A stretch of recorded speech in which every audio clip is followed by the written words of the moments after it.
ঐ হিয়া, আজি যে আমি পাকঘৰ মুখৰ পৰা ভাল বাচি আহিলোঁ আৰু। হয় দে, মইতো আজি পাকঘৰ পেটত থাকিম বুলি ভাবিছিলোঁ। বলোৰাম ককাইদেউ নহা হ'লে আমি আজি পাকঘৰ পেটত থাকিলোঁ হয়। ঐ, পিছে তেওঁক যে আমি হাবিত এৰি থৈ আহিলোঁ, তেওঁক বাঘে খাই পেলালে নি বাৰু? অঁ, খালে চাগে পাই। আমি তেওঁক এনেকৈ এৰি থৈ আহিব নালাগিছিল আকৌ। যি হ'ল হ'ল, ঘৰলৈকে যাওঁ ব'ল, মাহঁতক বাঘৰ কাহিনীটো কওঁগৈ। অঁ, ব'ল ব'ল। অ' মা, আমি আহিলোঁ নহয়, তোমালোক ক'ত আছা? মা, সোনকালে আহাচোন, ইমান দিনৰ মূৰত আমি ঘৰলৈ আহিছোঁ।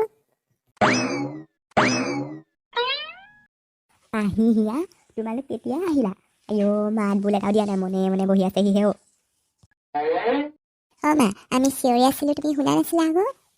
অঁ মা, আমি দুইজনীয়ে চিঞৰি আছিলোঁ, তুমি শুনাই নাই। হয় নেকি? মই ভিতৰত কিবা কাম কৰি আছিলোঁ, গমেই নাপালোঁ তোমালোক অহা। বাহিৰত নবহিবা, ভিতৰলৈকে আহা। অঁ, ব'লা ব'লা, ভিতৰলৈকে যাওঁ। ভিতৰত আমাৰ কিবা কথা কেইটামানো ক'ব আছে তোমাক। ঐ হিয়া, মোৰ নহয় পেটটো একদম কি হৈছে নাজানো আৰু, অকল কল মৰমৰ কৰি আছে, মই ভাবিয়ে পোৱা নাই মোৰ পেটটো কি হৈছেনো। আইঅ' তোৰ পেটটো তেনেকুৱা হৈছে মানে। মোৰ অহাৰ পৰা কি হৈছে আৰু পেটটো একদম কল মৰমৰ কৰি আছে আৰু।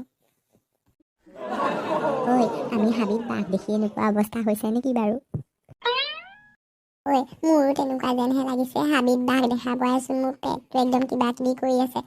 মোৰ ৰ'বই পোৱা নাই দেই, মই জল্দি যাওঁ হ'লে। এজনী আগত সোমালেগে হ'বলা লেটিনত, মোৰ ৰ'বই পোৱা নাই, একদম ইয়াতে যাব এতিয়া, এনেকুৱা কিবা লাগিছে। তই সোমালিগে নেকি? হেৰি, আপুনিনো বিচনাখনতে পৰি কি কৰি আছে? আমাৰ ছোৱালীহঁত আহিলে নহয় হোষ্টেলৰ পৰা, গম নাপায় নেকি? আচৰিত, ছোৱালীহঁত হোষ্টেলৰ পৰা আহিলে মোক কোনেও কোৱা নাইচোন।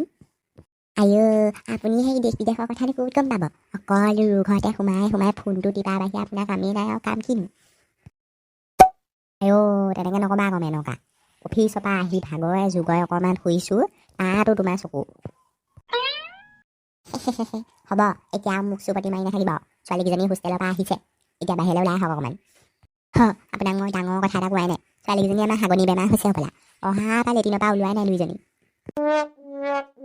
বৰ ডাঙৰ কথা হ'ল দেখোন, ঘৰলৈ আহি বেমাৰহে হ'ল নেকি? তুমি কাম এটা কৰিবা, থেকেৰা পানী তিয়াই অকণমান ছোৱালীকেইজনীক দি দিয়াগৈচোন, ভাল হৈ যাব। একদম পূৰা পেটত যদি গু সোমাই আছে, পকৰেদি বাজ হৈ যাব থেকেৰা পানীৰ লগত। হয়, ঠিকেই কৈছে আপুনি, ময়ো থেকেৰা পানী অকণমানকৈ দিমগৈ বুলি ভাবিছিলোঁ। থেকেৰা পানী দিমকৈ হাতত লৈ ৰখি আছোঁ তেতিয়াৰ পৰা, দুইজনী লেটিনৰ পৰা ওলোৱাই নাই অ'। আহক বাহিৰলৈ আহক, সেই ভাতো হ'ল, ছোৱালীকেইজনীৰ লগত একেলগতে বহি ভাতকেইটা খাওঁগৈ, আহক। ব'লা। পাহিহিয়া, দুইজনী আহিলি, বোলো বহিয়া। তহঁতৰ দুইজনী হাগনি বেমাৰ ভাল হোৱাই নাই মানে? মেনকা, ইহঁতক থেকেৰা পানী অকণমান দিয়াচোন, থেকেৰা পানী অকণ খালে ভাল হৈ যাব। আইঅ' দেতা, থেকেৰা পানী চব খালোঁ, হ'লেও ভাল হোৱা নাই। মোৰ যে একদম ৰোৱাই নাই, একদম বহা পা ধৰি গৈয়ে আছে, পিকে একেবাৰে ৰ'বলৈ মনেই কৰা নাই। থেকেৰা পানীও কাম কৰা নাই, তহঁতক ডাক্তৰ ওচৰলৈহে নিব লাগিব দেখোন। ৰচোন বাৰু, তহঁতৰ এই হাগনি বেমাৰটো হ'ব পাৰে কেনে? তহঁতি বাটত মানে কিবা খালি? আমিনো কি খাম, নাই একো খোৱা নাই। তহঁতি যদি বাটত একো খোৱাই নাই, ইমান তৎক্ষণাত হাগনি বেমাৰনো কেনেকৈ হ'ব পাৰে অ'? এনেকুৱাইনো ছোৱালী দুজনীক কি কথাবোৰ সুধি আছা হে অ'? মা, আমি বাটত একো খোৱা নাই বাৰু, কিন্তু কাহিনী এটা কাৰণে এনেকুৱা হৈছে আমাৰ। অথনিৰ পৰা কম বুলি ভাবি ক'বলৈ সময়ে পোৱা নাই, লেটিনৰ পৰা ওলোৱাই নাইচোন আমি। কি কাহিনী আকৌ? আমি জংঘলেদি আহি থাকোঁতে আমাক বাটত বাঘে পাইছিলে। আমি যেনে তেনে পলাই শাৰী আৰু বলোৰাম ককাইদেউ ওচৰত পালোহি নহয়, তেতিয়াহে আমি অকণমান বাচিছোঁ।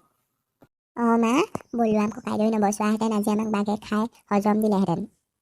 আমি আজি বাঘৰ পেটত থাকিলোহেঁতেন। তহঁতি ইমান ডাঙৰ কথাটো তেতিয়াৰ পৰা কোৱা নাছিলি কেলে হেও? হেৰি শুনিছেনে, এই জংঘলখন মানুহৰ কাৰণে বৰ বিপদ হৈছে কিন্তু দেই, ছোৱালীকেইজনী যদি আজি কিবা এটা হ'লহেঁতেন, কি হ'লহেঁতেন বাৰু আমাৰ? তাকেহে, তুমি ঠিকেই কৈছা, আজি যদি ছোৱালীকেইজনী কিবা এটা হ'লহেঁতেন, আমাৰ বাৰু কি গতি হ'লহেঁতেন। হিয়া, বলোৰাম ককাইদেউ এতিয়া ক'লৈ গ'ল? মা, তেওঁক বাঘে খাই পেলালে হ'বলা, আমি গমেই নাপাওঁ।